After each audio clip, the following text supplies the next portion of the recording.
What's going on, guys? So today I have a very cool piece of knife history. It is a Balisong, but a special Balisong. This was the Vietnam era CIA Balisong. Wow, that sounds pretty cool, doesn't it? Yes, it is. It is pretty cool. Yeah, so first I'm going to go into this book. It's funny because I got the knife first. This is a knife that I used to have. I didn't have this exact same model, but I had the same style, which is like a Scandinavian, ground Balisong, basically. It's from Finland. There's a couple different companies that were making them over the years. But yeah, after I picked up the knife again, I wanted to do a video on it. I had sourced a book. It's funny because I saw a picture of this knife in a book. And it took me like a day and a half to figure out what book it was. All right, so I finally found the book online, and I ended up buying the book. And what's really funny about that is that once I got the book, specifically to show you a picture in it for this video, I ended up reading the whole thing, and I really got into, vintage military folding knives, specifically folding knives, not fixed blades. And that's what I've been focusing on for the last couple weeks. So I did some buying and some searching and some fun, treasure hunting, and I did find some really cool old wartime knives and stuff. So you guys will see a couple of those in the future. But anyway, to go right to what I wanted to show you is right here. All right, this is a picture that I saw online. And I had to just look up, knife books and military books and stuff. And, luckily on top here on every page, it says pocket knives and United States military. I didn't see that right away in the picture, okay? Once I realized it said that, I Googled that and I found the book quite easily. So kind of dumb, just randomly looking through books for 2 days. But anyway, long story short, I found it. So this is what it says about this knife. It's Hackman, Finland. Although technically not the United States military, the United States Central Intelligence Agency, or CIA, did issue these knives in Vietnam in the early 1960s. This is a butterfly knife made by Hackman in Finland. The knife is 4.75 inches long when closed and has plastic handles. All right, you can see they have a little picture there with some rounds and a grenade, a pineapple grenade. So here's the thing. Hackman was the original maker of this knife. This exact one is not a Hackman branded model. All right, so I zoom in to show you the knife here. You can see on the handles it says, and I have to I have to really build up to this pronunciation, Sorsakowski, all right, from Finland. More specifically, Perdamet Sorsakowski.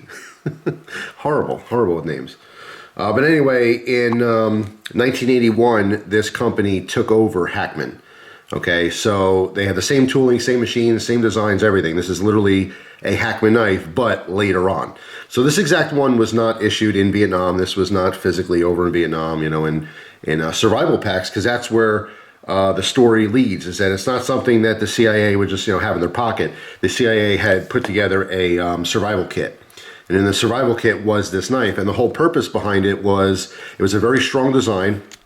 Okay, as we know, the Balisong design is extremely strong. In order for the lock to break, the handles have to break. Okay, you have to have one or even both handles completely break off for this knife to fail, because your hand and grip obviously facilitate that grip, or that locking mechanism. Okay, unlike most folders, obviously. Back then they would use a lockback or something, and this is just a stronger design. It's very lightweight because of the plastic handles, and because of the Scandinavian ground blade, it is very good for woodwork. And if you really think about what you're going to need in survival in the woods of Vietnam, it would be cutting wood, starting fires, things like that. So I want to show you some closer shots. Let me get this book out of the way here. Very interesting book, though. Like I said, after reading it, I ended up falling in love with a lot of other knives, which we'll see in the future, because I've been buying a few of them. So on the blade here, you can see the maker stamp. Again, it is Perdamet Sorsakowski. I don't know why half the time I say it, it comes out crazy. The other half time it sounds like what it should be.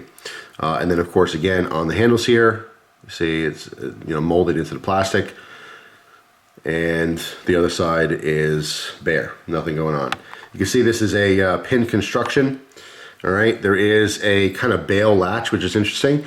You can see how much pressure it takes to close this, which is very nice because it stays closed, okay? There's no wiggle, this is not gonna fall off or anything. Again, this is not meant to be flipped. In fact, each handle, as you open it, it almost clicks in place. Okay, so like this other handle is stiff right now. All right, obviously for the Balisong guys out there, that's not going to work, right? That's not a flippable design. So they're very, very smooth to open. It opens very easy, but right when you get to the end, both handles kind of almost snap in place, and that's just the pin and the placement with that plastic. You heard that? Just kind of snapped in place. Kind of hard. I have to put this handle here so I don't cut myself undoing the handle. So there's one and two. So it kind of snaps in place so that it's a little bit stiffer, and then obviously you can lock it shut or lock it in the lock position, you know, so you can use a knife. So I mean, like it's very stiff. You could kind of force flip it. So again, the purpose of these weren't to be flipped around and have fun with and all that kind of stuff. The design was chosen for these survival kits because of the extreme lightweight with the plastic handles, but still strong enough to be used pretty hard. And then again, that Scandinavian ground blade from Finland, which really performed very, very nicely on woodwork and stuff. So it's really, really interesting overall. The actual Hackman branded ones do get a lot more money.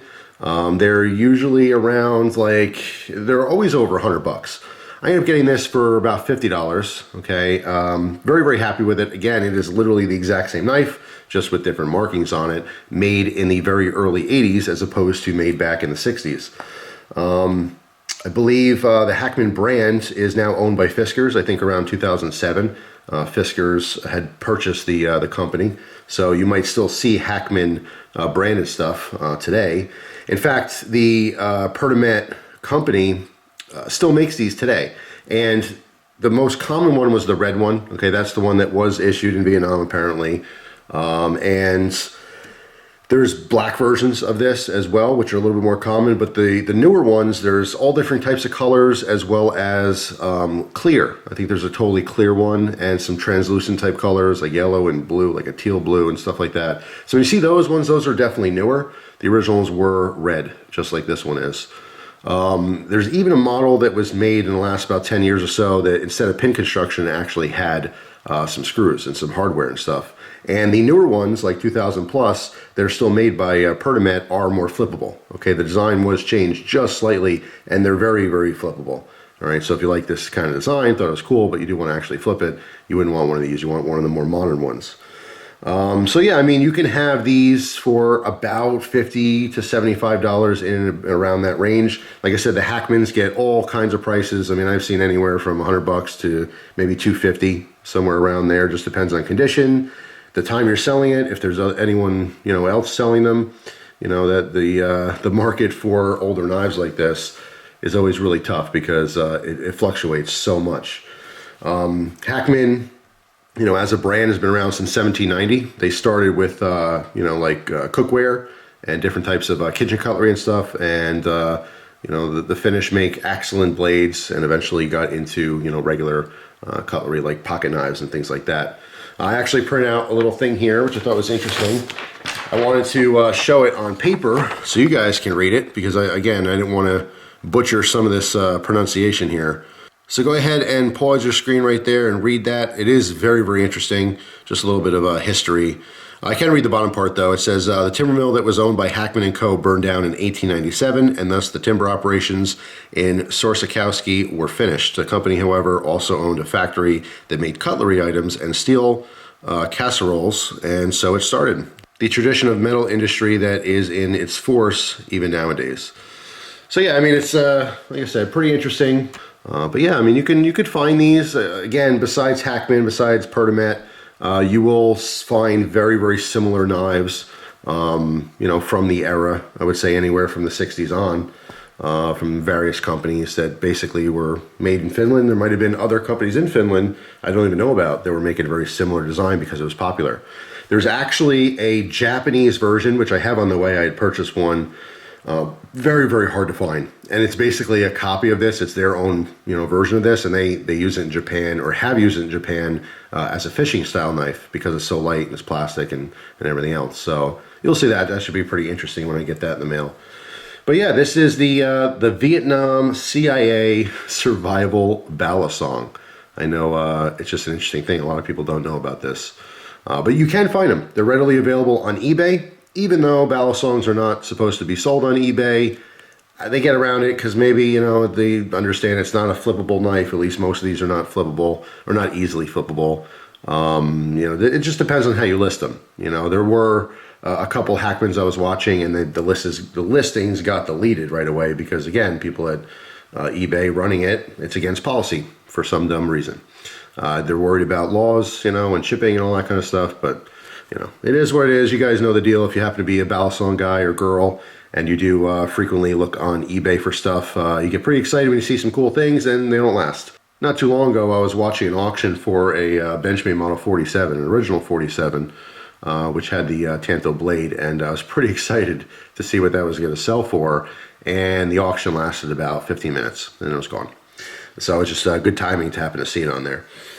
But anyway, that's it. Just wanted to share this with you guys. Another Balisong for both collections. Not only my Balisong collection, but now my most current military folding knife collection.